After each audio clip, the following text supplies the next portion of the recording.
In case you're wondering which books to pick up for starting or maintaining a freelance translation business, this video is for you. Coming up.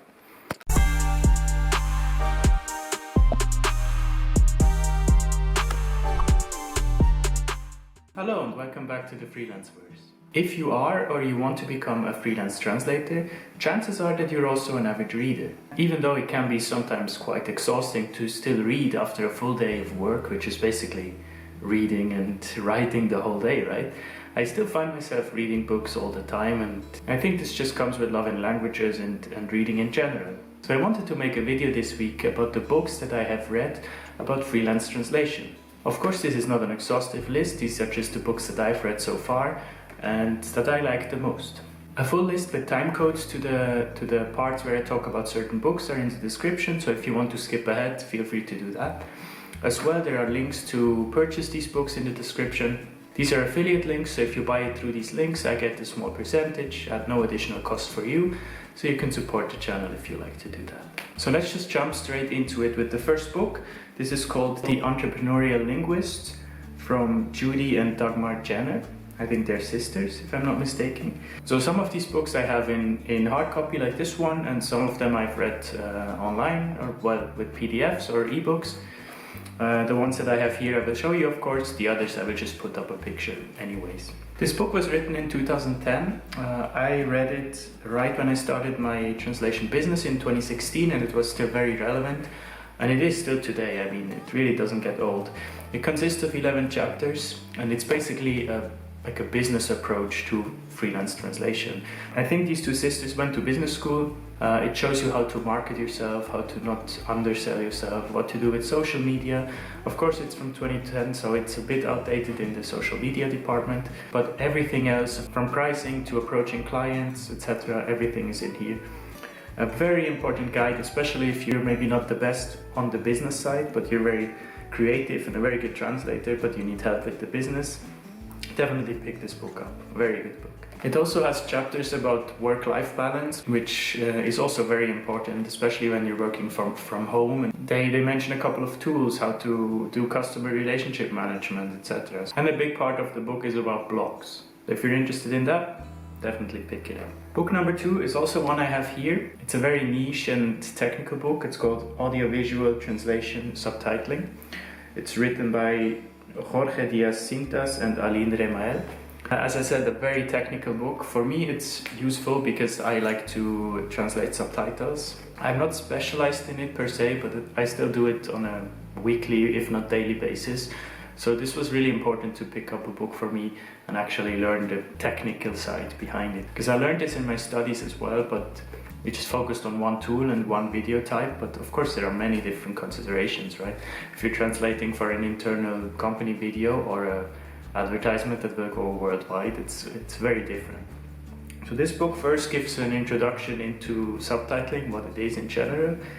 Then it really goes into the technical aspect, what tools there are, how the tools work, and it goes really deep, so sometimes I really didn't understand what I'm reading, but it's cool to figure out new stuff. Then it goes into the linguistic and semiotic aspect of subtitling. Interesting as well, of course. So if you're interested in going into subtitling, this is definitely a very good book to start from. A link in the description as well. 2 books, it turned out to be 2 books. It's also the last books I have physically here, the others I read as ebooks. I wanted to talk to you about Rework by Jason Fried. But then I realized that I also have Remote, and it's actually the sequel to Rework. That's why I put them together in one segment. So here there was a cover on it. I lost it, but anyways, you can see it's called Rework, and this one's called Remote. And the premise of these books is all about that offices are outdated, basically. So if you're having a company and you want to work remotely, especially now in a global pandemic, that's very useful, right? So Jason Fried is an entrepreneur who started a small company and they created the project management software Basecamp, which is now very large and widely known. And he basically tells the story about how his office never had a physical office. He had employees from Denmark, Tokyo, Chicago, wherever, all over the world. And they worked together on a daily basis, and they didn't have a physical office. And it's basically the story, especially Rework, is the story about how this company worked, how it blossomed, and how it raised to great success. talks about how meetings are 80% waste of time and 20% actual work, which you could also just do on Skype or Zoom or whatever. Definitely a great book. And then Remote is even more in-depth about that. It's actually about tools you can use to work remotely. This is probably better as a freelancer because this is more about the company. It's a very good read, but not really helpful for a freelancer. This is definitely very helpful. So I recommend both of them. This is more interesting to read and this is more useful to read. Next up is the first book I read as an ebook, and I have to read off my phone the name to be exactly sure. It's called Diversification in the Language Industry by Nicole Adams. A very good book. It was very insightful and partly the reason why I started this YouTube channel actually. It's part of my diversification initiative basically. So it just addresses different views about the whole diversification issue just because it still is kind of still a controversy in the language industry. Some translators say, no, I'm not diversifying, I'm a translator and this is what I do, I put all my energy into this. And of course, if it works out for you, very good. And then there's the other side that says a translator stays unnumbered, we won't be needed forever, so you need to be smart and change your path early enough. Or not change, but just have another path next to translation early enough so you can switch when the time comes if you're no longer needed. And of course it also addresses just the fact that, make your hobby your profession, right? So we all started with loving languages and we managed to somehow turn this into a profession and now it goes on. So now this YouTube thing started and I'm trying to make this a bigger thing.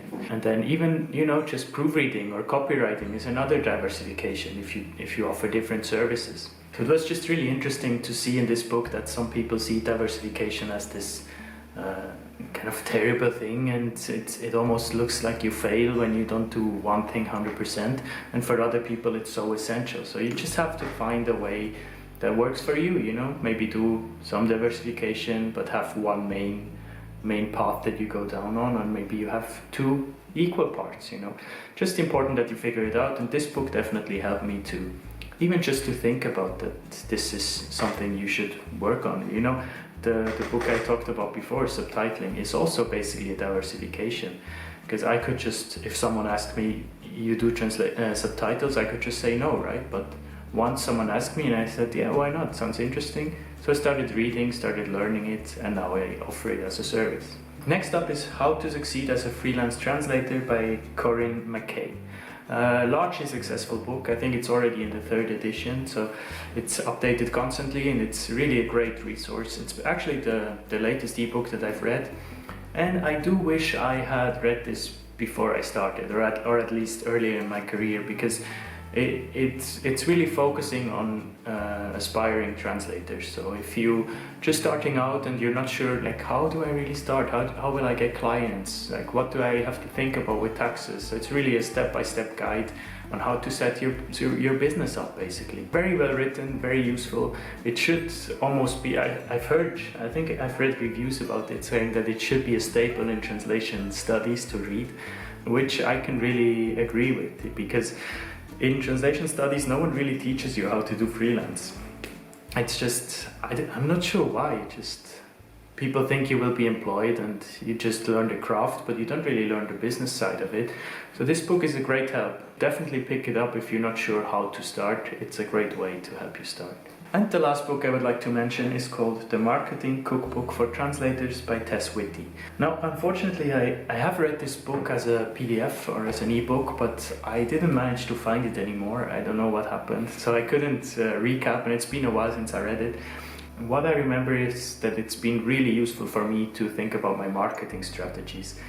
Because that's one thing, when you just start and you get jobs and you just start to build your business and people start to contact you, and you don't really think about marketing. Like, what should I do to actually gain better paying clients or more successful, more bigger clients? And this book actually helped me a lot to think about my strategies, how I approach my work. In a previous video I said that you have to establish yourself as a professional career-based translator rather than someone that does it as a gig, right?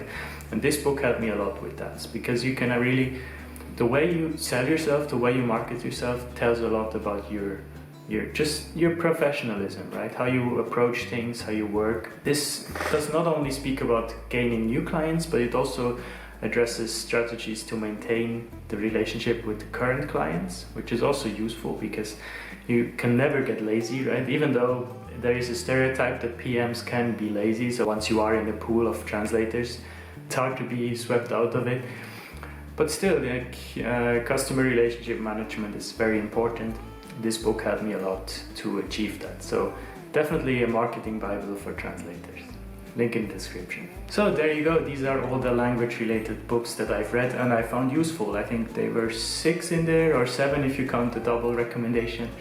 I hope it's useful for you. It's a really great way to learn about the profession and kind of also, involve yourself in the industry, because all these authors, they are established translators, and you see them in Facebook groups, you see them in panels where they have discussion, etc. And it's just cool when you see them, that you know that this book is from this person and you know what they think about the industry, etc. If you're serious about becoming a translator, really get stuck in there and read the books that you like. I hope this video helps you a bit where to start. And as I said, all the books you find in the description.